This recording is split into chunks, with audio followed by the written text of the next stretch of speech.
আমার এই ব্যালকনিটা সবাই খুব পছন্দ করো। আসলে এই ব্যালকনিতে বসে থাকতে আর সময় কাটাতে আমারও খুব ভালো লাগে। এই ব্যালকনিটা আরও কিছু ডেকোরেট করার ইচ্ছে আছে, আস্তে আস্তে সবটাই করব, তোমাদের সাথে শেয়ারও করব। আচ্ছা, আপাতত কিচেনে আসা যাক। দুধটা জ্বালিয়ে ঠান্ডা করে রেখেছিলাম। দুধ জাল দিয়ে ফ্রিজের মধ্যে রেখে দিলে ক্রিম কিন্তু অনেকখানি ওঠে। আচ্ছা, বাড়িতে যখন কলা আনা হয় শেষের দিকের কলাগুলো একটু বেশি পেকে গেলে, কালো হয়ে গেলে সেগুলো আর খেতে ইচ্ছে করে না, ফেলে দিতে হয়। কিন্তু এখন থেকে আর ফেলবে না। এই কলা দিয়ে অনেক কিছু বানানো যায়, যেমন স্মুদি, প্যানকেক, ব্রেড। আজ আমরা ব্রেড বানাচ্ছি। আমার কাছে একটাই কলা ছিল, তাই সেই অনুযায়ী আমি বাকি ইনগ্রিডিয়েন্টসগুলো অ্যাড করছি। যে ছোট্ট কাপটা দেখলে, ওই 1 কাপ আটা নিয়েছি, আর ওই কাপেরই হাফ কাপ চিনি আমি গুঁড়ো করে নিয়েছি।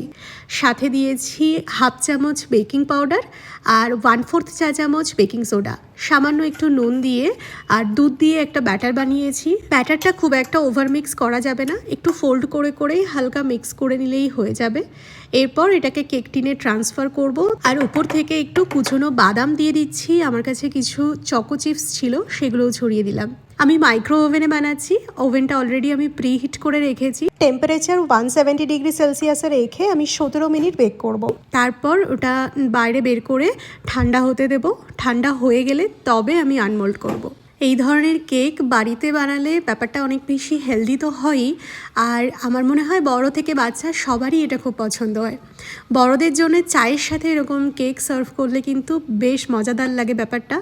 আর খুব সহজে কিন্তু এটা ডিমোল্ড করা যাবে। দেখতেই পেলে কত সহজে এটা বেরিয়ে এলো কেকটা।